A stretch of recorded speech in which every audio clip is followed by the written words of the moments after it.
Function hall ముందు అందంగా వెలుగుతున్న కూతురు పెళ్లి విద్యుత్ దీపాలను చూసి చక్రధర్ గారు గుండె సంతోషంతో నిండిపోయింది. కిటికీ దగ్గర నుంచుని కిందికి చూస్తూ టెన్షన్తో గోళ్లు కొరికేస్తూ ఆలోచిస్తూ ఉంది అవనిక. పెళ్లికొడుకు గదిలో అందంగా ముస్తాబోవుతూ చాలా సంతోషంగా ఉన్నాడు. అప్పుడే అవనిక అజయ్తో మాట్లాడటానికి ఆ గదిలోకి వచ్చింది. అజయ్ ఫ్రెండ్స్ అందరూ అవనికని చూసి అజయ్ని ఆట పట్టించి బయటికి వెళ్తారు వాళ్లకి ప్రైవసీ కల్పించడానికి. అవనిక అజయ్ వైపు చూస్తూ, ఏంటో చాలా సంతోషంగా ఉన్నావ్? పెళ్లంటే ఎవరైనా సంతోషంగానే ఉంటారు కదా అవని, వేషాలేకు. ఇప్పుడు నేనేం చేశారా? మరి లేకపోతే ఈ పెళ్లి నిజంగా నువ్వు ఇష్టపడే చేసుకుంటున్నావా? అరే మేరీ మా నువ్వు మా అమ్మే భార్యగా వస్తుంటే ఎవరైనా హ్యాపీగానే ఉంటారు కదా. నువ్విలా మాట్లాడి నాకింక పిచ్చెక్కిచ్చకు. అసలే తప్పు చేస్తున్నానేమో అనే భయంలో ఉన్నాను. ఇలారా కూచో. ఎందుకు అలా అనుకుంటున్నావు? ఇంకెలా అనుకోవాలి అజ్జూ? నువ్వు నా బెస్టీవి, బెస్టీకన్నా ఎక్కువ. నీకు నాకు మధ్య సీక్రెట్స్ అనేవి ఏమీ ఉండవు, నీకు తెలుసుకదా? హా తెలుసు. ఇప్పుడేమైందిరా బంగారం? అమ్మవాళ్లని మోసం చేస్తున్నానని బాధగా ఉందిరా. వాళ్లు మన పెళ్ళి అని చాలా సంతోషంగా ఉన్నార్రా. కాని నాకేమో అసలు పెళ్ళంటేనే ఇష్టంలేదు, నీకు తెలుసుకదా? అందుకే వాళ్లు పెళ్లి చేస్తాము అంటే కొంతకాలం టైం కావాలి. ఆ రీసెర్చుంది ఈ రీసెర్చుంది అని ఇప్పటివరకు దాటేస్తూ వచ్చాను. కాని నాన్న ఇంక ఖచ్చితంగా చేసుకోవాల్సిందే అని పట్టుపట్టేపటికి ఏం చేయాలో తెలియక, నాన్న నేను అజయ్ని ఇష్టపడుతున్నాను అని చెప్పి నిన్నడ్డం పెట్టుకున్నాను. కాని వెంటనే చాలా హ్యాపీగా ఫీలయ్యి అంకుల్తో మాట్లాడి మ్యారేజ్ ఫిక్స్ చేస్తానన్నారు. అది జరిగిన 1 మంత్కి, అంటే ఇవాళ్ల మన మ్యారేజ్ జరుగుతుంది. అయినా నువ్వెలా వెంటనే ఒప్పుకున్నావురా పెళ్లకి? ఇదే నా అతిపెద్ద డౌట్. అసలా రోజు నాన్న అంకుల్తో ఏం మాట్లాడారు? అంకుల్ నిన్నేమడిగారు? అసలా రోజు ఏం జరిగింది? నువ్వైనా చెప్తావా నాకు? ఆ రోజునుంచి నీతో మాట్లాడదామంటే కుదరడం లేదు. ఇప్పుడు దీని గురించి ఇంతలా ఆలోచిస్తున్నావుమా? ఏదైతే ఏమైంది, నువ్వు కోరుకున్నట్టే మన పెళ్లి జరుగుతుంది కదా. అది కాదజ్జూ, నీకొక ఇంపార్టెంట్ విషయం చెప్పాలి. ఇప్పుడా? పెళ్ళయ్యాక మాట్లాడుకోవచ్చులేమా. అప్పుడే అక్కడికి అవని వాళ్ళ అమ్మగారు సుశీలగారు వచ్చి, అవనీ అవనీ అజయ్ అని పిలుస్తారు. అదిగో ఆంటీ పిలుస్తున్నారు. పిలిస్తే పిలిచిందిలే. నీకో ఇంపార్టెంట్ విషయం చెప్పాలజ్జూ. పెళ్ళయ్యాక మనిద్దరమే కదా, అప్పుడు మాట్లాడుకుందాంలే. అప్పుడే అక్కడికి అవని వాళ్ళ అమ్మగారు సుశీలగారు వచ్చి, ఏంట్రా పెళ్లిదాకా కూడా ఆగలేకపోతున్నారా అని ఆట పట్టిస్తారు. అవనీ విసుగ్గా, అమ్మా నేను అజ్జుతో కొంచెం మాట్లాడాలి, ఒక 10 మినిట్స్ ఆగు అని అంటుంది. పెళ్ళయ్యాక మాట్లాడుకోవచ్చులే అంటే, కాదమ్మా నేనిప్పుడే మాట్లాడాలి, ఒక 10 మినిట్స్ ఆగు అని వాళ్ళ అమ్మని బయటికి పంపించేస్తుంది. ఏంటో దీని హడావిడి అని ఆవిడ బంధువుల్ని మాట్లాడించడంలో బిజీ అయిపోతారు. రకరకాల అందమైన పూలతో, పసుపు కుంకుమ గంధం అగరబత్తి సువాసనలతో, వేదమంత్రాలు చదువుతున్న వేద పండితులతో చూడటానికి ఆ సీతారాముల కళ్యాణమే జరుగుతుందా అన్నట్టుంది కళ్యాణమండపం. పండితులు అజయ్తో వరపూజ జరిపిస్తున్నారు. చక్రధర్ సుశీలగార్లు అజయ్ కాళ్లు కడిగి కన్యాదానం చేయడానికి సిద్ధంగా ఉన్నారు. పెళ్లికూతుర్ని తీసుకురండి అని పూజారిగారు చెప్పిన మాటకి అజయ్ ఆలోచనలు గంట ముందుకు వెళ్లాయి. ఏం మాట్లాడాలో చెప్పు అవనీ. ఆలోచిస్తూ నుంచున్న అవనికని కదిపాడు అజయ్. నేను చెప్పేది విని నువ్వు నన్ను తప్పుగా అర్థం చేసుకోవద్దు, సరేనా? నిన్ను నేవెందుకు తప్పుగా అనుకుంటాన్రా బంగారం? ఏం చెప్పాలో చెప్పు. ఫస్ట్ ఆ రోజు నాన్నతో అంకుల్తో ఏం మాట్లాడాలో చెప్పు. అజయ్ నవ్వుకుని, ఏముంది మా, అంకుల్ నాన్నకి కాల్ చేసి నువ్వు నన్నిష్టపడుతున్న విషయం చెప్పారు. నాన్న నా మెచ్యూరిటీకి హ్యాపీగా ఫీలయ్యి అజయ్తో మాట్లాడి చెప్తాను అని చెప్పారు అంకుల్తో. ఆ రోజు ఈవినింగ్ నేను ఆఫీస్ నుంచి వచ్చాక నన్ను పిలిచి విషయం చెప్పారు. ఫస్ట్ నాకు ఎలా తీసుకోవాలో అర్థం కాలేదు. అప్పుడే నాన్న, నువ్వే అంటావు కదరా తను మీ అమ్మ అని, పోయిన మీ అమ్మే అవనిక రూపంలో నీ భార్యగా మళ్ళీ ఈ ఇంట్లో అడుగుపెడుతుందన్నారు. ఇంతకన్నా మనకింకేం కావాల్రా అన్నారు. అది కాదు నాన్నా, అది నా బెస్ట్ ఫ్రెండ్ కదా. కాని మనసులో చాలా హ్యాపీగా నేను అవనిని చిన్నప్పుడ్నుంచి ఇష్టపడుతున్నాను. అమ్మలేని లోటు అవని వల్ల నాకే రోజూ తెలియలేదు. బెస్ట్ ఫ్రెండ్ కాబట్టి ఈ విషయం తనతో చెప్పలేకపోయాను. అన్ని విషయాలు నాతో చెప్తుంది, కాని ఈ విషయం నాతో ఎందుకు చెప్పలేదా అని ఆలోచిస్తున్నానంతే. దాంట్లో ఏముందిరా, ఆడపిల్ల కదా, నువ్వే ముందు చెప్పాలి అని అనుకుండే ఉండేమో. చక్రధర్ సంగంధాలు చూడటం మొదలుపెట్టేపడికి ఇంకా ఈ విషయం బయటపెట్టిందేమో. అక్కడే అవనిక మీద గౌరవం ఇంకో మెట్టెక్కిందిరా నాకు. ఏ ఆడపిల్లరా ప్రేమించినవాడికి కూడా చెప్పకుండా ఇంట్లో తల్లిదండ్రులకి ఆ విషయం ముందు చెప్పేది? అయినా నాన్న, మా ఇద్దరి ఫీల్డ్స్ వేరు. మాకెలా సెట్ అవుతుంది నాన్నా? అదేమో అగ్రికల్చరల్ సైంటిస్టు, నేనేమో ఓ సాఫ్ట్వేరు. ఫీల్డ్ది ఏముందిరా, మీ ఇద్దరూ హ్యాపీగా ఉండటం ఇంపార్టెంట్. నాక్కొంచెం టైం కావాలి నాన్నా, నేను ముందు అవనితో మాట్లాడాలి. ఏంట్రా నువ్వు మాట్లాడాల్సింది? ఆడపిల్ల తానే నువ్వంటే ఇష్టమని చెప్తుంటే నాకైతే ఇంకా ఆలోచించేదేమీ లేదురా. మాకు ఇష్టమే అని చక్రధర్కి కాల్ చేసి చెప్పేస్తాను అంతే. ఇదేరా జరిగింది. అజ్జూ, నీకొక విషయం చెప్పాలి అవని. నాకీ పెళ్ళి ఇష్టం లేదురా. ఈ పెళ్ళి అని కాదు, అసలు పెళ్ళంటేనే ఇష్టం లేదురా. ఈ విషయం నీతో చెప్పాలి అని చాలా ట్రై చేశారా, కాని కుదర్లేదు. ఎన్నిసార్లు నీతో మాట్లాడదామనుకున్నా నాకు రీసెర్చ్ ఉండటమో నువ్వు మీటింగ్స్లో ఉండటమో జరిగేది. ఫైనల్లీ ఇప్పుడే టైం దొరికింది. తన ఫ్లోలో తను చెప్పుకుంటూ పోతుంది. ఇక్కడ అజ్జుబాబు అసలు పెళ్ళంటే ఇష్టంలేదు అని చెప్పిన అవని సడన్గా తన్ని చేసుకుంటా అని చెప్పింది తెలిసాక ఒకవేళ అవనిక్కకి తానిష్టం వల్లే అలా చెప్పిందేమో అని అనుకున్నాడు. అజ్జూ, అజ్జూ అప్పుడే నిద్రలోంచి లేస్తున్నట్టు ఉలిక్కి పడతాడు. ఏంట్రా, నేనిక్కడ మాట్లాడుతుంటే ఏటో చూస్తూ నుంచున్నావ్? ఏం మాట్లాడవేంటి? ఏమంటున్నావవని? అంకుల్ వాళ్ళకి ఈ విషయం చెప్పుకుంటూ నన్నంటే ఇష్టమని ఎందుకు చెప్పావు మరి? అది అప్పుడు ఆ సిచ్యువేషన్ నుంచి తప్పించుకోవడానికి అలా చెప్పాన్రా. కాని ఇంత తొందరగా నాన్న పెళ్లి కుదురుస్తారా అనుకోలేదురా. అజయ్ చాలా అసహనంగా ఇప్పుడెలా మరి అని అడుగుతాడు.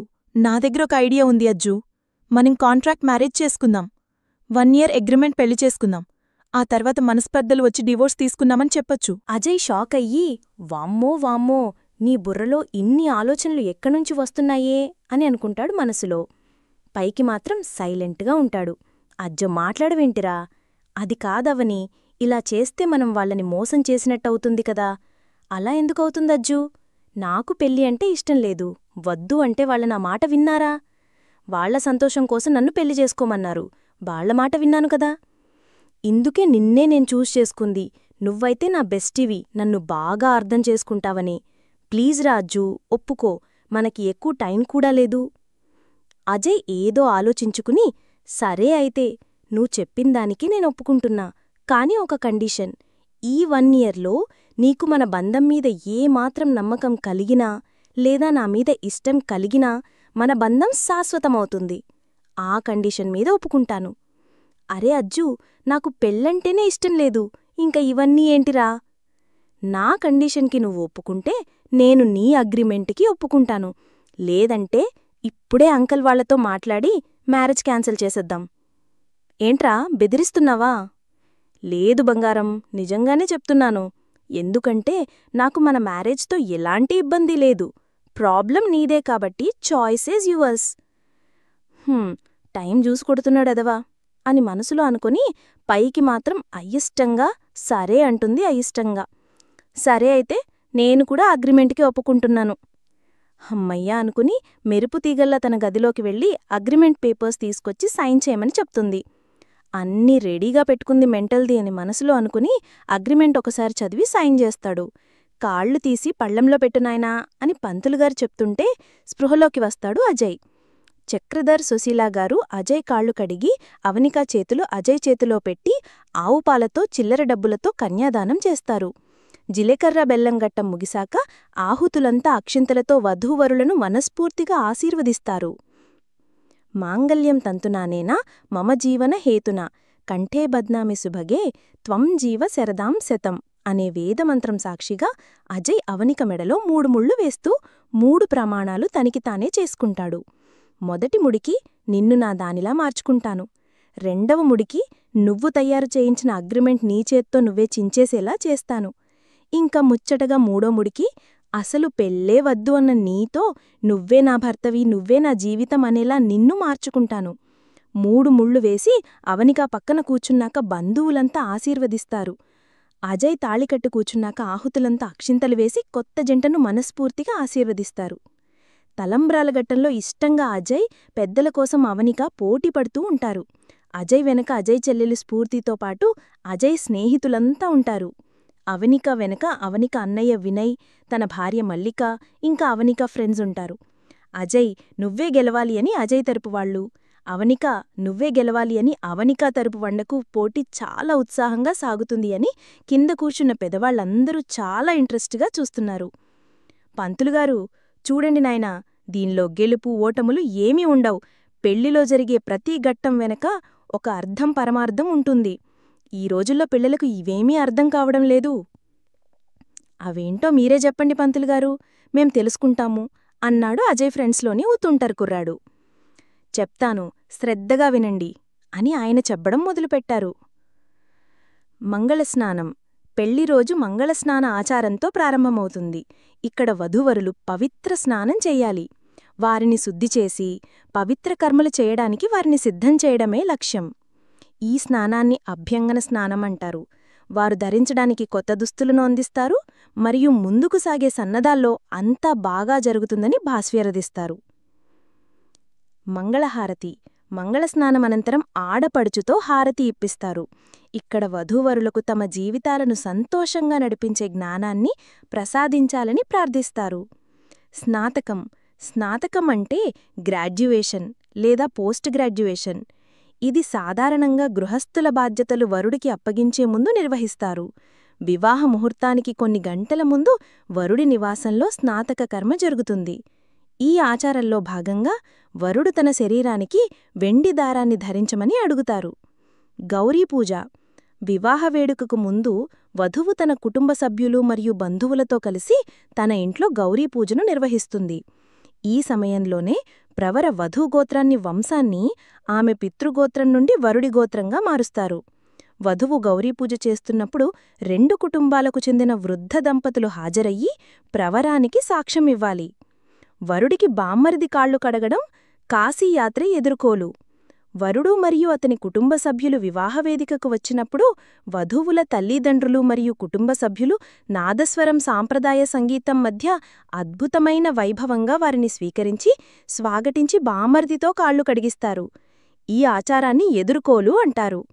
సాంప్రదాయంగా స్నాతకం తర్వాత వరుడు ఉన్నత చదువులకు అర్హుడయ్యి కాశీకి వెళ్లి మరింత చదువుకోవడానికి లేదా సన్యాసి అవడానికి అర్హులు.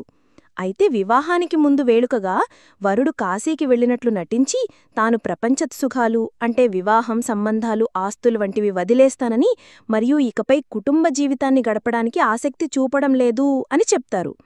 వధువిన సోదరుడుగాని లేదా బంధువు అతన్ని ఆపేస్తారు. అతని ఇంటా లేదా గృహస్థ బాధ్యతను స్వీకరించమని మరియు వివాహం కోసం మండపానికి తిరిగి వస్తాము అని ఒప్పిస్తారు. గణేశ పూజ. వివాహ వేడుక వరుడు మండపంలో గణేశ పూజ చేయడంతో ప్రారంభమవుతుంది. ఈ ఆచారాలు ఇకపై ఎలాంటి చెడు మరియు అడ్డంకులను దూరం చేయడానికి మరియు వధూవరుల కలయిక కోసం ఆశీర్వాదాలు పొందేందుకు. వధువు ప్రవేశం మరియు తెర. మామ మరియు అత్త వధువును పల్లెకిలో మండపానికి తీసుకువెళతారు లేదా అందంగా అలంకరించబడిన పందిరితో నడుస్తారు. అయితే పూజారి నేపథ్యంలో పవిత్ర మంత్రాలను పఠిస్తారు. వధువు వరుడు ఆ సమయంలో ఒకరినొకరు చూడకుండా నిరోధించడానికి ఒక తెరతో చేసిన విభజనతో ఒకరికొకరు ఎదురుగా కూర్చుంటారు. కన్యాదానం. కన్యాదానమంటే కన్యని దానమివ్వడం. కన్యాదానమనేది అమ్మాయి కుటుంబం తమ కుమార్తె బాధ్యతను వరుడికి అప్పగించే వేడుక. వేడుకలో వధువు తల్లిదండ్రులు వరుడి పాదాలను కడుగుతారు. ఎందుకంటే వరుడు లక్ష్మీదేవిగా పరిగణించబడే తమ కుమార్తెను వివాహం చేసుకోడానికి వచ్చిన విష్ణుమూర్తి యొక్క వ్యక్తిత్వంగా భావిస్తారు. ఇది ఒక తండ్రి చేసే అత్యంత గొప్ప కార్యం. దానాలన్నింటికన్నా గొప్పది ఈ కన్యాదానమే. ఎందుకంటే ఏ దానమిచ్చినా కొంతవరకే ఉంటుంది. అదే ఒక కన్యని దానమిస్తే తాను ఒక చక్కటి కుటుంబాన్ని నిర్మిస్తుంది. పాణీగ్రహణం. దీని అర్థం చేతులు పట్టుకోవడం. వరుడు వధువు చేతిని పట్టుకొని ధర్మేచ్ఛ, అర్థేచ్ఛ, కామేచ్ఛ, మోక్షేచ్ఛ, నాతిచరామి అని 3 సార్లు జపించేలా చేస్తారు. మరియు వధువు తండ్రికి 3 సార్లు హామీ ఇస్తారు. అతడు సంతోషంలో మరియు దుఃఖంలో ఎప్పటికీ ఆమెకు తోడుగా ఉంటాడు. ఇది న్యాయంగా, ఆర్థికంగా, కోరికతో, ఆధ్యాత్మికంగా నేను ఆమె నుండి దూరంగా ఉండను అని మాట ఇవ్వడం. జీలకర్ర బెల్లం. పూజారి వేదాలలోని శ్లోకాలను పఠిస్తాడు. అప్పుడు దంపతులు ఒకరి తలపై మరొకరు జీలకర్ర మరియు బెల్లంతో చేసిన ముద్దను పెట్టమని చెప్తారు. ఈ ఆచారాన్ని జీలకర్ర బెల్లము అంటారు. ఇది వివాహిత జంట యొక్క సంబంధం విడదీయరానిదని మరియు అవి విడదీయరానివని తెలియచేయడానికి ఈ వేడుకను జరుపుకుంటారు. ఇది అసలైన ముహూర్తంలో జరుగుతుంది మరియు దంపతుల మధ్య ఉన్న తెర తొలగిపోవడంతో అధికారికంగా భార్యభర్తలుగా ఏకమవుతారు. వధువు గోత్రాన్ని మార్చే ఆచారం ప్రవర. వివాహ వేదికపై వరుడు మరియు వేడుకకు హాజరైన ప్రతి ఒక్కరి సమక్షంలో మరోసారి ప్రదర్శించబడుతుంది.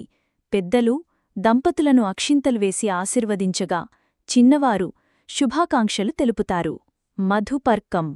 మధుపర్కం ఆచారంలో భాగంగా వధువు ఎరుపు అంచుతో కూడిన తెల్లటి చీరను ధరిస్తుంది. వరుడు ఎరుపు అంచుతో తెల్లటి ధోతీని ధరిస్తాడు. తెలుపు స్వచ్ఛతను సూచిస్తుంది మరియు ఎరుపు బలాన్ని సూచిస్తుంది. వధువు వరుడు మండపానికి తిరుగువచ్చి మరియు ఇప్పుడు వరుడు వధువు కుడివైపున కూర్చుని తరువాతి కర్మల్ నిర్వహించడానికి ఒకరి పక్కన ఒకరు కూర్చుంటారు. మంగళసూత్రధారణ. మంగళసూత్రమంటే పవిత్ర దారం కట్టడం. వరుడు వధువు మెడలో 2 బంగారు సూత్రాలతో, ఒకటి ఆమె కుటుంబం మరియు ఒకటి జీవిత స్వామితో 3 ముడులున్న 211 పోగులున్న దారాన్ని కడతాడు. 3 ముడులు ఆలోచనలు మనస, వాచ మరియు కర్మణాలో వధువు యొక్క అంగీకారాన్ని వరుడికి సూచిస్తాయి. ఈ ఆచారం జంట యొక్క సంపూర్ణ ఐక్యతను సూచిస్తుంది, శారీరకంగా, మానసికంగా మరియు ఆధ్యాత్మికంగా. తలంబ్రాలు, అక్షింతలు. తలంబ్రాలు వేడుకలో వధువు వరుడు ఈ బియ్యం మిశ్రమాన్ని ఒకరి తలపై మరొకరు స్నానంలాగా పోస్తారు మరియు వధువు వరుల కోసం ఒక ఆహ్లాదకరమైన ఈవెంట్గా మారుస్తారు. ఇది ఇప్పటివరకు 2 వేరువేరు ప్రపంచాల్లో పెరిగిన 2 వ్యక్తుల్లో దగ్గరతనం రప్పించడం కోసం. ఈ సందర్భాన్ని చూసిన వివాహితులు దంపతులను ఆశీర్వదించడానికి ముందుకు వస్తారు. పూల రేకులు మరియు పసుపు పూసిన బియ్యం చల్లుతారు. అప్పుడు వధువు వరుడు దండలు మార్చుకుంటారు లేదా ఒకరినొకరు జీవితస్వాములుగా స్వీకరిస్తారు. బ్రహ్మముడి, నల్లపూసలు, తమలపాకులు, ఎండు ఖర్జూరం, పసుపు కొమ్ము, తమలపాకులు మరియు వధువు పళ్ళు, చీర చివర మరియు వరుడు కండువ చివరికి వదులుగా నాణాలు గెయ్యడం ద్వారా నిర్వహిస్తారు. తరువాత ఈ 2 చివర్లు కలిపి ముడివేస్తారు. వారు 2 కుటుంబాలతో మంచి సంబంధాలను కొనసాగించాలని సూచిస్తుంది. చెడుకన్ను నివారించడానికి వరుడి మోత నల్లపూసల్ను పురోహితుడికి అందిస్తారు. వధువును దానితో అలంకరించడానికి వరుడికి అందిస్తారు. నాగవల్లి మరియు సప్తపది. సప్తపది ఆచారాలలో భాగంగా వరుడు మరియు వధువు పవిత్రమైన అగ్ని లేదా హోమం చుట్టూ 7 అడుగులు కలిసి నడుస్తారు.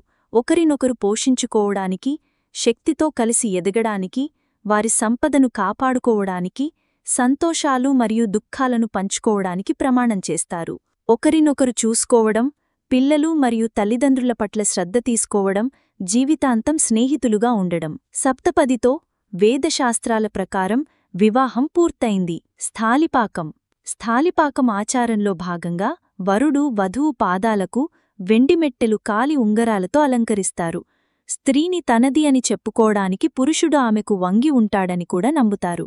నల్లపూసలు, మెట్టెలు ఆమె వివాహిత అని ప్రధానం. దీని తర్వాత ఒక కుండ అంటే అలంకరించిన వెండి లేదా టెర్రాకోటా పాట్ నీటితో నిండినది దంపతుల ముందు ఉంచబడుతుంది మరియు దానిలో ఒక ఉంగరం ఇంకా వధువు కాలిమెట్టె ఉంచబడుతుంది. వరుడు తన కుడిచేతిని లోపలికి మరియు వధువు తన ఎడమచేతిని లోపలికి పెడతారు మరియు వారు ఆ ఉంగరాని కోసం పోటీ పడతారు. వారు దీన్ని 3 సార్లు చేస్తారు మరియు ఎవరు ఎక్కువగా గెలుస్తారో వారు వివాహంలో ఆధిపత్యం వహిస్తారు అని అర్థం. 2 వైపుల నుండి నినాదాలు మరియు కేకలు వేయడంతో ఇది సరదాగా గడిచే సమయం. అరుంధతి నక్షత్రం. అరుంధతి నక్షత్రం అనేది వధూవరులకు అరుంధతి మరియు వశిష్ఠ నక్షత్రాలను సూచించే ఆచారం. మన పురాణాలలో ఎంతో మంది పతివ్రతలు ఉన్న కొత్తగా పెళ్లైన వాళ్లకి అరుంధతినే చూపిస్తారు. ఈ నక్షత్రాలు ఒకదానికొకటి సంపూర్ణమైన జంటను సూచిస్తాయి. అప్పగింతలు. పెళ్లి ముగిసిన తరువాత అప్పగింతలు జరుగుతాయి.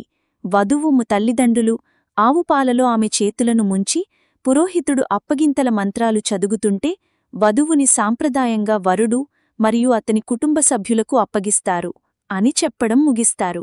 అందరూ చాలా శ్రద్ధగా వింటూ ఉంటారు. అజయ్ ఇవన్నీ విన్న తర్వాత ఇంక గట్టిగా నిర్ణయించుకుంటాడు అవనికాను మార్చుకోవాలి అని. మొదటిసారి అవనిక కూడా ఆలోచనలో పడుతుంది. పంతులుగారు మిగిలిన ఘట్టాలు అన్నీ కూడా శాస్త్రోక్తంగా పూర్తి చేస్తారు. అప్పగింతలల్లో చక్రధరింక సుశీలాగార్లు అవనికని అజయ్కి అప్పగిస్తూ కన్నీటి పర్యంతమవుతారు.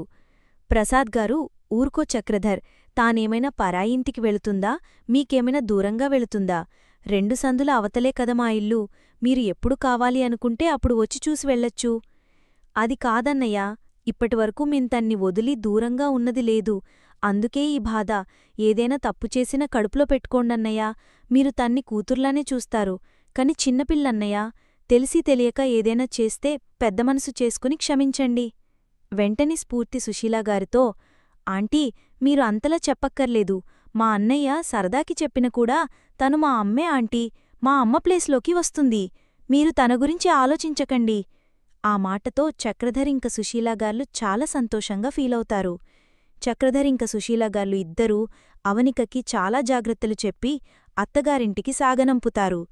పెళ్ళికొడుకు ఇంక పెళ్ళికూతురుల కార్ వినయ్ డ్రైవ్ చేయగా అత్తవారింటికి బయలుదేరింది అవనిక. అజయ్ వాళ్లు వచ్చేప్పటికీ స్ఫూర్తి హారతి పట్టుకుని రెడీగా ఉంటుంది. ఇద్దరూ పేర్లు చెప్పి లోపలికి రావాలి అని ఆటపట్టిస్తుంది ఆడపడుచు హోదాలో. రే అన్నయ్య, కట్నం భారీగా ఇస్తేనే లోపలికి రానిచ్చేది అని ఆటపట్టిస్తుంది. అజయ్ ఎంతో ఇష్టంగా, నేను నా భార్య అవనికతో వచ్చాను అని చెప్తాడు. వదినా, ఇప్పుడు నీవంతు నువ్వే చెప్పాలి. చెప్పారా తల్లీ, సిగ్గుపడకు అని అంటారు ప్రసాద్గారు కోడలికి వత్తాసు పలుకుతూ. అవనిక ముక్తసరిగా, నేను ఇంకా అజ్జూ వచ్చాము అని చెప్తుంది. అలా కాదు వదినా, మా అన్నయ్య ఎలా చెప్పాడో అలా చెప్పాలి అని ఆటపట్టిస్తుంది. అందరూ చెప్పాలి చెప్పాలి అని ఆటపట్టిస్తుంటే ఇంక తప్పక నేను నా భర్త అజయ్తో కలిసి వచ్చాను అని చెప్తుంది. నా భర్త, ఎంత బావుందో ఆ మాట వినడానికి, కదా బంగారం అని అంటాడు అవనికకి మాత్రమే వినిపించేలా. రేయ్, ఎక్కువ చెయ్యకు, నీ సంగత్ తర్వాత చెప్తా. ఏంట్రా మీ గుసగుసలు, నువ్వు గృహప్రవేశం కానివు తల్లీ అని అంటారు ప్రసాద్గారు. అన్నయ్య, నాకు కట్నం గట్టిగా ఇస్తేనే నిన్ను లోపలికి రానిచ్చేది అని అల్లరి మొదలుపెడుతుంది స్ఫూర్తి. వెంటనే తన జేబులో నుంచి డైమండ్ ఇయర్ రింగ్స్ తీసి స్ఫూర్తికి ఇస్తాడు. అవి చూసి స్ఫూర్తి చాలా హ్యాపీగా ఫీలయ్యి, థాంక్స్ రా అన్నయ్య అని అరుస్తుంది. ఇంకైనా వాళ్ళని లోపలికి రానివ్వు తల్లీ అని అంటారు ప్రసాద్గారు. వదినా, ఇదిగో ఈ నవధాన్యాల కలసం తోసి లోపలికిరా. అవనిక నవధాన్యాల కలసం ఇంట్లో తోసి అత్తవారింట గృహప్రవేశం చేస్తుంది. వెంటనే మల్లిక అవనికతో దేవుడి గదిలో దీపం పట్టిస్తుంది. అప్పుడే ప్రసాద్గారు అజయ్ని పిలిచి, అజయ్, నువ్వు ఇవాళ నా గదిలో ఉండు. అమ్మా, స్ఫూర్తి, మల్లిక అవనికలకి అజయ్ గది చూపించు, రెస్ట్ తీసుకుంటారు. హా, అలాగే నాన్నా, రా అక్కా, రా వదినా అని వాళ్ళిద్దరినీ అజయ్ గదిలోకి తీసుకెళ్తుంది. అవని చీరనగలు తీయడంలో మల్లిక హెల్ప్ చేస్తుంది. ఫ్రెష్ అయి రెస్ట్ తీసుకో అవనికా, మార్నింగ్ వ్రతముంది అని మల్లిక ఫ్రెష్ అయి కిందికి వెళ్ళిపోతుంది స్ఫూర్తికి హెల్ప్ చేయడానికి. అవనిక ఫ్రెష్ అయ్యి కాసేపు రెస్ట్ తీసుకుంటుంది. తెలియకుండానే నిద్రపోతుంది. తెల్లవారుజామున 4 గంటలకల్లా మల్లిక అవనికని నిద్రలేపుతుంది. త్వరగా ఫ్రెష్ అయ్యిరా, వ్రతానికి ఎక్కువ టైం లేదు అని చెప్పి తను కిందకి వెళ్ళిపోతుంది స్ఫూర్తికి హెల్ప్ చేయడానికి. అవనిక ఫ్రెష్ అయ్యి ప్రదానంలో పెట్టిన చీర కట్టుకుని నగలు పెట్టుకుని అందంగా ముస్తాబయ్యి కిందికొస్తుంది. అప్పుడే అజయ్ రెడీ అయ్యి వస్తూ కిందికి దిగుతున్న అవనిని చూసి అలా ఉండిపోతాడు. దివినించి దిగివచ్చిన దేవకన్యలా ఉంటుంది అవనిక.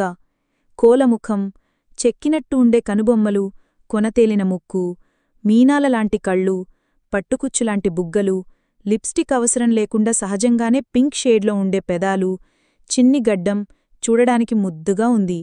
అప్పుడే అవని కూడా అజయ్ని చూస్తుంది. చామఛాయ, 6 అడుగుల ఎత్తు, ఎత్తుకి తగ్గట్టు ఉండే శరీర ఆకృతి, నవ్వకుండానే చొట్టలు పడే బుగ్గలు, కోరమీసం, చూడగానే ఎవరినైనా అట్రాక్ట్ చేసే ఫిజిక్తో ఉంటాడు. ప్రసాద్గారు వచ్చి, రండిరా, వ్రతానికి టైమైంది అని పిలిచెప్పటికీ ఇద్దరూ ఈ లోకంలోకి వస్తారు. వ్రతం అత్యంత వైభవంగా జరుగుతుంది. వ్రతానికి చక్రధరింక సుశీలాగార్లు, వినయ్ ఇంకా ఇతర బంధువులు వస్తారు. అందరి భోజనాలయ్యాక పంతులుగారు ఆ రోజు రాత్రికే శాంతి ముహూర్తం నిర్ణయిస్తారు. అజయ్ గదిని మల్లెపూలు ఇంకా రోజెస్తో అందంగా రెడీ చేస్తుంటారు స్ఫూర్తి ఇంకా మల్లిక. అప్పుడే స్వీట్స్ తీసుకొని వినయ్ అక్కడికి వస్తాడు. వినయ్ని చూసి స్ఫూర్తి బయటకి వెళ్ళిపోతుంది. ఏంటి మేడం, చాలా కష్టపడుతున్నట్టున్నారు, నేనేమైనా హెల్ప్ చేయనా అని అడుగుతూ మల్లిక దగ్గరికి వస్తాడు. ఆ మీరు చేసే సాయం నాకు బాగా తెలుసు, వేషాలేయకుండా నా పని నన్ను చేసుకోనివ్వండి. కాని అప్పటికే వినయ్ మల్లికని వెనకనుంచి హ్యాక్ చేసుకుంటాడు. వినయ్ సడన్గా అలా చేసేసరికి మల్లిక షాక్ అవుతుంది. ఏంటి వినయ్ ఇది, వదులు. వినయ్ మల్లిక చెవి వెనక గాలి ఊదుతూ, ఈ గదిని చూస్తుంటే మన ఫస్ట్ నైట్ గుర్తొస్తుంది అని హస్కీ వాయిస్తో చెప్తాడు. వినయ్ చేస్తున్న పనులకి మల్లికకు ఊపిరాడటం కూడా కష్టంగా ఉంటుంది. కష్టంగా, వదులు వినయ్, ఏంటిది, ఇది మన ఇల్లు కాదు, మన గది అంతకన్నా కాదు, ఎవరైనా వస్తారు ప్లీజ్ అని అడుగుతుంది. అబ్బా, వదలాలని లేదురా, నైట్ నా మామూలు నాకిస్తానంటే వదులుతా, లేదంటే లేదు. అబ్బా, ఓకే బాబా, ఓకే, వదులు. స్ఫూర్తి వస్తున్నట్టుంది, అని కష్టంగా వినయ్ని వదిలించుకుంటుంది. అప్పుడు స్ఫూర్తి అక్కడికి వచ్చి, ఏంటి బావా, మా అక్కని ఇబ్బంది పెడుతున్నావు అని ఆట పట్టిస్తుంది. వినయ్ నవ్వుకుని, నీకెందుకే, చిన్నపిల్లవి చిన్నపిల్లలా ఉండు అని తలమీద మొట్టి కిందికి వెళ్ళిపోతాడు. అజయ్ గదిలో కూర్చొని అవని గురించి ఎదురుచూస్తూ ఉంటాడు. ఇప్పుడిది ఎలా రియాక్ట్ అవుతుందో, పెళ్లికే ఇన్ని కండిషన్స్ పెట్టింది, ఇప్పుడు ఇంకెంత గొడవ చేస్తుందో అని ఆలోచించుకుంటూ ఉంటాడు. ఇక్కడ స్ఫూర్తి గదిలో మల్లిక ఇంక స్ఫూర్తి అవనిని రెడీ చేస్తూ ఉంటారు. చూడండి అర్ధమోగుడుగారు, మా తమ్ముణ్ణి ఇబ్బంది పెట్టకుండా కాస్త జాగ్రత్తగా చూసుకోమని అని ఆట పట్టిస్తుంది మల్లిక. స్ఫూర్తి కూడా, చూడు వదినా, మీరు తొందరగా నాకు ఆడుకోడానికి ఒక బుజ్జిపాపాయిని ఇచ్చారనుకో, ఏం చెక్కదంతో ఆడుకుంటా అని చెప్పి నవ్వుతుంది. కాని ఇక్కడ మన అవనిపాప మాత్రం, అబ్బా నాకేంట్రా ఈ కర్మ అని మనసులో విసుగ్గా ఫీలవుతుంది. అప్పుడేమింక మీ అలంకరణ పూర్తర్వలేదా అంటూ అక్కడికి వస్తారు సుశీలాగారు. హా, అయిపోయిందత్తయ్యా, వచ్చేస్తున్నాం. సుశీలాగారొకసారి అవనిని చూసి తృప్తిగా ఫీలయ్యి తల్లిగా జాగ్రత్తలు చెప్తుంది. స్ఫూర్తి, మల్లిక, సుశీలాగార్లు ఇంక అమ్మాలక్కలు కలిపి అవనిని అజయ్ గదిలోకి పంపిస్తారు. అవని లోటలికి వచ్చి విసుగ్గా ఫీలవుతూ నిల్చొని ఉంటుంది. అజయ్ గదిలో కూర్చొని అవనినే చూస్తూ ఉంటాడు. ఆహా, ఎంత అందంగా ఉంది, దివినుంచి దిగివచ్చిన దేవకన్యలా ఉంది అనుకుంటూ రెప్ప కొట్టడం కూడా మర్చిపోయి అలానే చూస్తుంటాడు. అవని బోల్ట్ పెట్టి పాల గ్లాస్ పక్కనే ఉన్న టేబుల్ మీద పెట్టి వెళ్లి సోఫాలో కూర్చుంటుంది. అజ్జూ, అజ్జూ పిలిస్తే పలకవేంటిరా? అప్పుడే స్పృహలోకి వస్తూ, చెప్పు బంగారం అని అంటాడు. ఏంట్రా ఇదంతా, నాకు చాలా ఎంబారసింగ్గా ఉంది. మా తల్లే నన్నే హస్బెండ్గా ఫీలవ్వట్లేదు, ఇంకలా కాకుండా ఇంకెలా అనిపిస్తుందిలే. రేయ్, ఏంట్రా ఇక్కడ మాట్లాడుతుంటే ఎటో చూస్తున్నావ్? ఏం లేదు బంగారం. హా, 3 డేస్ నుంచి బాగా అలసిపోయారా? నాకు నిద్ర వస్తోంది, నేను పడుకుంటాను అని సోఫాలోనే ముడుచుకొని పడుకుండిపోతుంది. పడుకో బంగారం, పడుకో. ఇక్కడ నాకు నిద్ర లేకుండా చేసి నువ్వు హాయిగా నిద్రపో. అజయ్ మంచం మీద కూర్చొని అవనినే చూస్తూ ఉంటాడు. మన అజయ్ నిగ్రహానికి పరీక్షన్నట్టు అప్పుడే అవని పైట గాలికి పక్కకి తొలిగి బుజ్జి నడుము బయటపడుతుంది. అది చూసి గుటకలు మింగుతాడు. హా, ఈ కష్టం పగవాడిక్కూడా రాకూడదురా దేవుడా అని మంచం దిగి అవనికకి బెడ్షీట్ కప్పి ఏసీ అడ్జస్ట్ చేసి పిల్లోని హ్యాగ్ చేసుకుని అవనిని చూస్తూ ఎప్పటికో నిద్రలోకి జారుకుంటాడు. ప్రసాద్ గారితో చెప్పి చక్రధర్ ఫ్యామిలీ కూడా వాళ్ల ఇంటికి బయల్దేరుతారు. వినయ్ డ్రైవ్ చేస్తుంటే చక్రధర్ గారు ఫ్రంట్ సీట్లో కూర్చుంటారు. బ్యాక్ సైడ్ మల్లిక ఇంకా సుశీలగార్లు కూర్చుంటారు. అలసిపోవడం వల్ల చక్రధర్ ఇంకా సుశీలగార్లు నిద్రలోకి జారుకుంటారు. వినయ్ ఫ్రంట్ మిర్రర్లోంచి మల్లికని కళ్లతోనే తినేసట్టు చూస్తూ ఉంటాడు. సిగ్గుతో చూస్తూ ఉంటుంది మల్లిక. ఆ చూపులకే తన బుగ్గలు చెర్రీపళ్ళు అయిపోతాయి. ఇంటికి చేరుకోగానే ఎవరి గదుల్లోకి వాళ్లు వెళ్ళిపోతారు. వినయ్ రూంలోకి రాగానే మల్లికని బ్యాక్ నుంచి గట్టిగా హక్ చేసుకుంటాడు. అబ్బా వదలండి, ఊపిరి ఆడటం లేదు, పైగా నేను బాగా అలసిపోయాను. వినయ్ ఏమీ మాట్లాడకుండా చేతుల్తోనే తన సమాధానం చెప్తాడు. వినయ్ నెమ్మదిగా సైడ్కి ఉన్న చీర తప్పించి మల్లిక నడుము మడతని సవరించడంలో బిజీ అయిపోతాడు. ఒక చేత్తో నడుముని సవరిస్తూ రెండో చేత్తో ఆమె నాభి చుట్టుకొలత కొలుస్తూ మెడమీద తమకంగా ముద్దుని అద్దుతాడు. వినయ్ చేతులు చేస్తున్న మాయకి మల్లిక తన వశమైపోతుంది. ఎప్పుడు తన వంటిమీద నుంచి తన బట్టలు దూరమయ్యాయో కూడా తనకి తెలియదు. వినయ్ నెమ్మదిగా ఇద్దరి పెదవులూ కలిపి వాటిని విడివడనివ్వకుండా మల్లికని మంచం మీదకి చేరుస్తాడు. మల్లిక కూడా ఇష్టంగా వినయ్లో కలిసిపోతుంది. తెల్లవార్జామున 5 అజయ్కి మెలకువ వస్తుంది. అవనిని చూస్తే అందంగా బుజ్జి పప్పీలా ముడుచుకుని పడుకుని, ఎంత ముద్దుగా ఉన్నావే, అయినా నీకేం రోగమే, ఈ టైంకి ఇలా ఉండాల్సిన మాళ్ళం, ఇలా నువ్వు అక్కడ నేను ఇక్కడ ఉండేలా చేశావు కదే, అయినా అసలు పెళ్లితో నీ ప్రాబ్లమేంటే, ఎలాగైనా తెలుసుకుంటాను, తెలుసుకుని నిన్ను నా దానిలా మార్చుకుంటాను. అప్పుడే అవనికి మెలకువ వస్తుందంటుంది. నెమ్మదిగా అటూ ఇటూ కదులుతుంది. వామ్మో, దీనికి మెలకువ వస్తున్నట్టుంది. ఇప్పుడు కాని ఇది నేను దాన్ని చూస్తూ ఉండటం గమనిస్తే ఇంకేమైనా ఉందా, క్లాస్ పీకి చంపేస్తుంది అనుకుని కళ్ళు మూసుకుని నిద్రని నటిస్తాడు.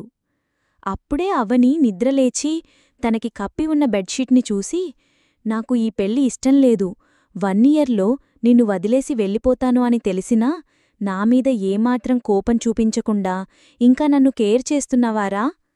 అప్పుడే అవని అజయ్ వైపు చూసి, ఎంత అందంగా ఉంటావురా?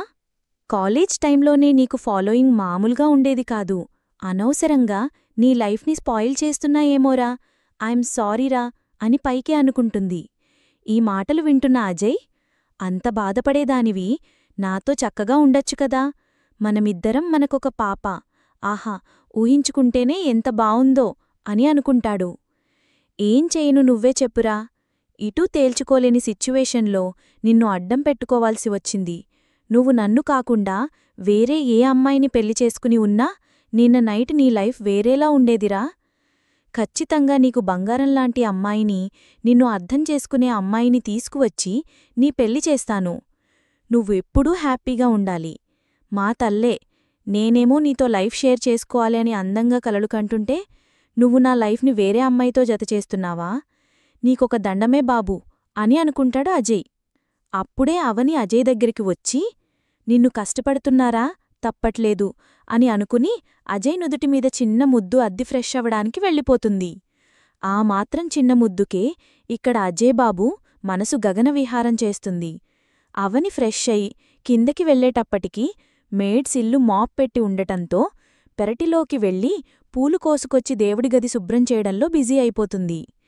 ఇక్కడ మన అజయ్ బాబు లేచి ఎవరూ వాళ్లం తప్పుగా అనుకోకూడదు అని ఆ గదిని చిందరవందర చేసి తాను ఫ్రెష్ అయి కిందకి వెళ్తాడు. మేడ్ని పిలిచి రూమ్ని క్లీన్ చేయమని చెప్పి పైకి పంపించి పేపర్ చదువుతూ కూర్చుంటాడు. అప్పుడే ప్రసాద్ గారు జాగింగ్ పూర్తి చేసుకుని వస్తారు. హాల్లో పేపర్ చదువుతూ కూర్చున్న అజయ్ని గుడ్ మార్నింగ్ రా అని విష్ చేస్తారు. గుడ్ మార్నింగ్ డాడ్, అయిపోయిందా జాగింగ్? హా, కంప్లీటెడ్ రా. మీరేంటి ఇంత పొద్దున్నే లేశారు? మేడం గారి గురించి తెలిసిందే కదా నాన్న, ఆవిడ అప్పుడే దేవుడి గదిలో దూరిపోయారు. ఎలా తెలుసు అని అనుకోకండి, వాళ్ళిద్దరు బెస్ట్ ఫ్రెండ్స్. అప్పుడప్పుడు అవని ఇక్కడ స్టే చేస్తుంది, పేరెంట్స్ ఊర్లో లేనప్పుడు. ఓ, మర్చిపోయారా?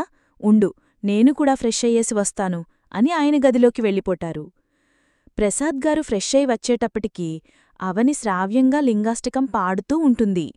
ఆ గొంతు ఎంత శ్రావ్యంగా ఉంటుందంటే విన్న ఎవరైనా సరే అలా మైమర్చిపోతారు.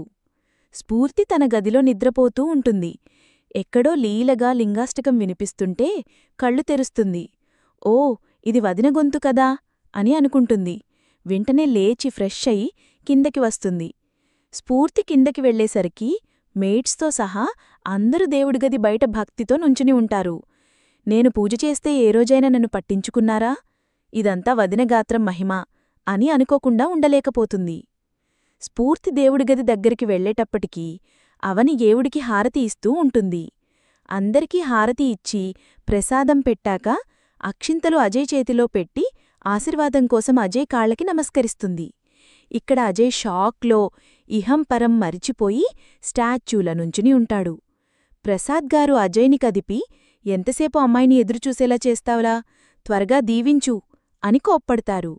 ఏదో ట్రాన్స్లో అలా అక్షింతలు వేసి షాక్ కొట్టినవాడిలా అవనినే చూస్తూ ఉంటాడు. అవని ఎవరికి కనిపించకుండా అజయ్కి కన్ను కొట్టి కిచెన్లోకి వెళ్ళిపోతుంది. రే, ఏంట్రా అలా కప్పలా నోరు తెరిచి నుంచున్నావ్ అని స్ఫూర్తి అజయ్ని కదుపుతుంది. అప్పటికీ ఈ లోకంలోకి వచ్చి ఏం లేదులే అని చెల్లినెత్తిమీద ఒకటి ఇచ్చి తిరిగి పేపర్ చదవడంలో బిజీ అయిపోతాడు. సుశీలగారు పూజ ముగించుకుని భర్తకి, కొడుకు కొడలికి హారతి ఇస్తారు. సుశీలగారి మొహం చూసి చక్రధర్ గారు, ఎందుకలా ఉన్నావు సుశీ అని కదుపుతారు. ఏమీ లేదండి, రోజూ ఈ పాటికి అవని ఎంతో శ్రావ్యంగా లింగాష్టకం పాడుతూ ఉండేది, అదే గుర్తొచ్చింది అంతే అని అంటారు. దానికి చక్రధర్ గారు, దానికే నువ్వు ఇలా అయిపోతే ఎలా చెప్పు? మనమొక కూతుర్ని అత్తగారింటికి పంపినా మనకింకో కూతుర్ని మల్లిక రూపంలో దేవుడిచ్చాడు కదా, రేపట్నుంచి తను నీకు లింగాష్టకం పాడి వినిపిస్తుంది అని అంటారు. వెంటనే వినయ్ మల్లికని చూస్తే మల్లిక దేవుడిగదిలోకి వెళ్లి లింగాష్టకం పాడుతుంది. అందరూ భక్తిగా దేవుడిగది ముందు హాజరవుతారు. మల్లిక సుశీలగారి దగ్గరికి వచ్చి, నేను లేనా అత్తయ్యా మీకు? మీరింక ఎప్పుడూ అవనిలేదు అని బాధపడకండి అని అంటుంది. వెంటనే సుశీలగారు మల్లికను దగ్గరికి తీసుకుని నుదుటిన ముద్దు పెట్టి, ఇంకరెప్పుడూ బాధపడనురా తల్లీ అని అంటారు. ఏవండోయ్ శ్రీమతిగారు, ఇంకైనా మాకు కొంచెం కాఫీ ఇచ్చేది ఉందా లేదా అని ఆట పట్టిస్తారు చక్రధర్ గారు సుశీలాగారిని. హాహా, ఇదిగో ఇప్పుడే తెస్తాను అని ఆవిడ నవ్వుకుంటూ వంటగదిలోకి వెళ్ళిపోతారు. అవని అందరికోసం పాయసం రెడీ చేయడంలో బిజీ అయిపోతుంది. ముందు అందరికోసం కాఫీ ప్రిపేర్ చేసి స్ఫూర్తిని పిలిచి అందరికీ ఇవ్వమని, పాయసంతో పాటు గారెలు ఇంక పులిహోర ప్రిపేర్ చేసి దేవుడికి నైవేద్యం సమర్పించి అందరికీ వడ్డిస్తుంది. ఆమె వంట అందరికీ సుపరిచితమే కావడంతో ఆ టేస్ట్ని ఆస్వాదిస్తూ లొట్టలు వేసుకుంటూ చింటారు. టిఫిన్స్ అయ్యాక అమ్మా, అవని కాసేపు రెస్ట్ తీసుకోమ్మా అని చెప్పి ప్రసాద్ గారు ఆఫీస్కి వెళ్ళిపోతారు. బాయ్ వదినా, నాకు కాలేజ్కి టైం అవుతుంది అని బుగ్గన ముద్దిచ్చి స్ఫూర్తి కూడా వెళ్ళిపోతుంది. అజయ్ రూంలో కూర్చుని తన ఆఫీస్ వర్క్ చూసుకుంటూ ఉంటాడు. వర్క్ అయిపోవడంతో మేడ్స్ అందరూ వెళ్ళిపోతారు. అవని కింద లాన్లో ఉన్న ఉయ్యాలలో కూర్చుని ఉంటుంది. ఏదో కాల్ వస్తే మాట్లాడుతూ అప్పుడే అజయ్ బాల్కనీలోకి వచ్చి కింద లాన్లో కూర్చుని ఉన్న అవనిని చూసి కాల్ యూ బ్యాక్ అని కట్ చేసి కిందకి వస్తాడు. అజయ్ కిందకి వచ్చింది కూడా పట్టించుకోకుండా ఏదో ఆలోచనలో ఉండిపోతుంది. ఏంటి మేడం, ఏదో దీర్ఘంగా ఆలోచిస్తున్నారు? ఏం లేదజ్జూ. ఏమైందిరా, నిన్ను చూస్తుంటేనే అర్థమవుతుంది దేనికో బాధపడుతున్నావు అని. మన విషయమే ఆలోచిస్తున్నా అజ్జూ. ఇంట్లో మన విషయం తెలిస్తే ఎంత బాధపడతారో కదా. అందుకే ఎంచక్క నువ్వు నన్ను యాక్సెప్ట్ చేశావనుకో అందరూ హ్యాపీగా ఉంటారు. ఏంటజ్జూ, జోక్ చేస్తున్నావా? జోకేముంది బంగారం దానిలో? లేకపోతే ఏంటజ్జూ, నాకసలు మ్యారేజ్ అంటేనే ఇష్టం లేదు అంటుంటే అర్థం చేసుకోకుండా నీపాటికి నువ్వు మాట్లాడుతున్నావు. అయినా కొత్తగా నామీద ఈ ఫీలింగ్ ఎప్పటినుంచోరా? లేక నన్ను ఆట పట్టిస్తున్నావా? ఆట పట్టించేంత సిల్లీ విషయం కాదేమో అవి ఇది. అసలు ముందు నీకు పెళ్ళంటే ఎందుకిష్టం లేదో, అసలు పెళ్లితో నీ ప్రాబ్లమేంటో కొంచెం చెప్తావా? వాటికన్నా ముందు నువ్వు నామీద చూపిస్తున్న ఆ కొత్త ఫీలింగ్ ఎప్పటినుంచో చెప్తావా? నేను తాళి అనే బంధానికి విలువ ఇస్తాను అవి బంగారం, ఇస్తున్నాను కూడా. నిజంగా అంతేనా, లేక ఇంకేమైనా ఉందా? ఉంటే ముందే చెప్తున్నా, నా మీద ఎలాంటి ఆశలు పెట్టుకోకు. నాకు ముందే పెళ్ళంటే ఇష్టం లేదు. ఇప్పుడు కొత్తగా నా మీద రెస్పెక్ట్ కూడా పోగొట్టుకోకు. వామ్మో, ఇదేంటిలా మాట్లాడుతోంది? నిజంగా నేను దాన్ని లవ్ చేస్తున్నాను చెప్తే ఇంకెంత ర్యాష్గా మారిపోతుందో. అదేం లేదవి. ఇప్పుడు నువ్వు చెప్పు, నీకు పెళ్ళంటే ఎందుకంత విముఖత? మీ ఇంట్లో అందరివి హ్యాపీ మ్యారేజెసే కదా. ఇంట్లో ప్రాబ్లమని నేను నీకు చెప్పానా అజ్జూ? ఇంట్లో నాకు ఎలాంటి ప్రాబ్లం లేదురా. నేను నీతో తర్వాత మాట్లాడతాను. నేను లంచ్ ప్రిపేర్ చెయ్యాలి. బాగా తప్పించుకుంటున్నావు. ఎలా అయినా నీ ప్రాబ్లమేంతో తెలుసుకుని నిన్ను నాదాన్లా మార్చుకుంటాను. సుషీ, నేను ఆఫీస్కి వెళ్ళొస్తానే. అలాగే అండి. వచ్చెప్పుడు అన్నయ్య వాళ్ళింటికి వెళ్ళి నీకు పిల్లల్నిక్కడికి తీసుకురావాలి కదా. ఒక మాట గుర్తుచేసిరండి. అలాగే సుషీ, మర్నేనిక వెళ్ళొస్తాను. అత్తమ్మా, ఒకసారి అవికాకి కాల్ చేయకపోయారా? ఎలా ఉందో ఏమో. కన్ఫ్యూజ్ అవ్వకండి. పుట్టింట్లో వాళ్ళు అవిక అని, అత్తగారింట్లో వాళ్ళు అవని అని పిలుస్తారు. బాగా గుర్తుచేశావు తల్లీ, ఇప్పుడే చేస్తాను అంటూ అవిక మొబైల్కి కాల్ చేస్తారు. అవిక కిచెన్లో ఉండటం వల్ల ఆ ఫోన్ తనకి వినిపించదు. తీయడం లేదు మల్లిక టైం చూస్తూ, అంటే మా తమ్ముడు రాత్రి నిద్రపోనిచ్చి ఉండడత్తయ్యా, రెస్ట్ తీసుకుంటుంది ఏమో. మల్లిక అలా అనగానే ఇద్దరూ నవ్వుకుంటారు. అవని కిచెన్లో లంచ్ ప్రిపేర్ చేస్తూ, ఏంటి అమ్మవాళ్ళు అసలు ఒక్క కాల్ కూడా చేయలేదు? అంతేలే, ఇంతకాలం పెళ్ళి అని చంపారు. వాళ్ళకి కావాల్సింది అయిపోయింది కదా. అప్పుడే అజయ్ కిచెన్లోకి వస్తూ, ఏంటి మేడం, ఎప్పుడు చూసినా ఏదో ఒక ఆలోచనలో ఉంటావు. ఆ పప్పు మాడిపోయేలా ఉంది చూడు. ఆలోచనలోంచి బయటకు వస్తూ స్టవ్ వైపు చూసేసరికి అన్ని స్టవ్స్ ఆఫ్ చేసేసి ఉంటే, అజ్జూ, నిన్ను అంటూ అజయ్ వెనకపడుతుంది. ప్రసాద్ గారు భోజనానికి ఇంటికి వచ్చేప్పటికీ ఇద్దరూ సోఫా చుట్టూ తిరుగుతూ పిల్లోస్తో కొట్టుకుంటూ ఉంటారు. ప్రసాద్ గారు అది చూసి ముచ్చటపడి పిల్లర్ చాటు నుంచుని ఇద్దర్నీ వీడియో ఇంక కొన్ని ఫోటోస్ తీస్తూ ఉంటారు. మీరు ఎప్పుడూ ఇలా సంతోషంగా ఉండాలి అని అనుకుని గార్డెన్లో కూర్చుని ఆ ఫోటోస్ ఇంక వీడియోస్ చక్రధర్ గారికి సెండ్ చేస్తారు. చక్రధర్ గారు అవి చూసి ప్రసాద్ గారికి కాల్ చేసి, చాలా హ్యాపీగా ఉంది బావగారు, వాళ్ళు ఎప్పుడూ ఇలానే హ్యాపీగా ఉండాలి అని చెప్పి ఇంక ఏవో వాళ్లకి బిజినెస్ విషయాల్లో పడిపోతారు. తిరిగి అలిసిపోయి అవని ఇంక సోఫాలో కూర్చునిపోతుంది. అజయ్ కూడా నవ్వుకుంటూ వచ్చి అవని ఒళ్ళో తలపెట్టుకుని పడుకుని అది అలా ఎప్పుడు నవ్వుతూ ఉండు బంగారం, చూడ్డానికి ఎంత అందంగా ఉన్నావో. అవని అజయ్ తల నిమురుతూ నువ్వు ఎప్పుడు ఇలాగే సంతోషంగా ఉండాలజ్జూ అని నుదుటిమీద ముద్దు పెడుతుంది. నువ్వు నాతో ఉంటే నేనెప్పుడు సంతోషంగానే ఉంటాను అవి అని ఇద్దరి చేతులు పెనవేస్తాడు. ఏదో ట్రాన్స్లో ఉన్నదానిలా చూడజ్జూ, నేనున్నా లేకున్నా నువ్వెప్పుడు సంతోషంగా ఉండాలి అని ఇంకా ఏదో చెప్పబోతుంటే ఆపు మళ్ళీ మొదలుపెట్టకు తల్లీ, నాకో నమస్కారం, నీ పంచాంగం మళ్ళీ మొదలుపెట్టకు. నాకు అసలే బాగా ఆకలిలో ఉంది, తర్వాత ఇంకెప్పుడైనా వింటాను అని లేచి డైనింగ్ టేబుల్ దగ్గరికి వెళ్ళిపోతాడు. అవని కూడా నిట్టూర్చి వంటగదిలోకి వెళ్ళిపోతుంది. స్ఫూర్తి గేట్ తీసుకుని లోపలికి వస్తూ వాళ్ళ నాన్నని చూసి, ఏంటి నాన్నా ఇక్కడ కూర్చున్నారు? అన్నయ్యవాళ్లు లేరా? నా దగ్గర ఇంకో కీ ఉంది, రండి లోపలికి వెళ్దాం. ప్రసాద్గారు నవ్వుకుని, నా దగ్గర కూడా కీ ఉందిరా. ఏమీ లేదు, ఏదో బిజినెస్ కాల్ వస్తే మాట్లాడుతూ చల్లగా ఉందని వచ్చి ఈ చెట్టు కింద కూర్చున్నాను, పద వెళ్దాం. వీళ్ళిద్దరూ లోపలికి వచ్చేప్పటికీ అప్పుడే అవని అజయ్కి వడ్డిస్తూ ఉంటుంది. స్ఫూర్తి అది చూసి, యారా అన్నయ్యా, వదినా వచ్చేప్పటికీ మమ్మల్ని మర్చిపోయావా అని ఆట పట్టిస్తుంది. రండి మావయ్యా, హ్యాండ్ వాష్ చేసుకుని రండి, మీక్కూడా వడ్డించేస్తాను. స్ఫూర్తి వచ్చి టేబుల్ మీద వెరైటీస్ చూసి, అబ్బో వదినా, అన్నీ మీ ఆయనకిష్టమైనవే వండావే, మాకేం లేవా? యారా అన్నయ్యా, అప్పుడే మా వదినని గ్రిప్లో పెట్టేసుకున్నావా? ఏవండి అర్ధమొగుడుగారు, మీరిప్పుడు కొత్తగా ఆడపడుచు పెత్తనం మొదలుపెట్టకండి. మీ అన్నయ్యకి నీకు ఇష్టాలు సెపరేట్ ఎప్పుడయ్యాయమ్మా? అబ్బా వదినా, కాసేపైనా వాణ్ణి ఏడిపించనివ్వచ్చు కదా. నువ్వు మా అమ్మవి వదినా, నీ వంటకి వంకలు పెడతానా? ఎందుకమ్మా అవని, ఉన్న నలుగురు మనుషులకి ఇన్ని వెరైటీస్ చేసి అలసిపోవడం చెప్పు. కిచెన్లో ఎక్కువ కష్టపడకమ్మా. అయినా నువ్వు తినకుండా నుంచున్నావేంటమ్మా? రావచ్చి కూర్చో.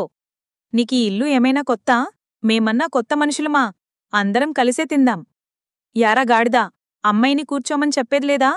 ఒక్కడివే తినేస్తున్నావు. అబ్బా నాన్నా, నేను చెప్పేలోపు నువ్వే చెప్పేసి పైగా నన్ను తిడతావేంటి నాన్నా? అగోరించావ్లే, అమ్మాయికి వడ్డించు ముందు. యమ్మా అవని, అమ్మవాళ్లు కాల్ చేశారా? చెయ్యలేదు మావయ్యో, భోజనమయ్యాక నేనే ఒకసారి కాల్ చేస్తాను. యారా అజయ్, హనీమూన్కి ఎక్కడికి వెళ్లాలనుకుంటున్నారు?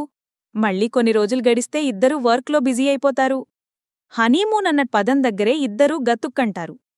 ఇప్పుడు ఏమని చెప్పి తప్పించుకోవాలి అని? అవిక ఇప్పుడు ఏం చెప్తుంది అని అజయ్ ఆలోచనలో పడతారు. అడుగుతుంటే మాట్లాడవేరా? కొన్ని రోజులు ఇద్దరూ హ్యాపీగా ఎంజాయ్ చేసిరండి.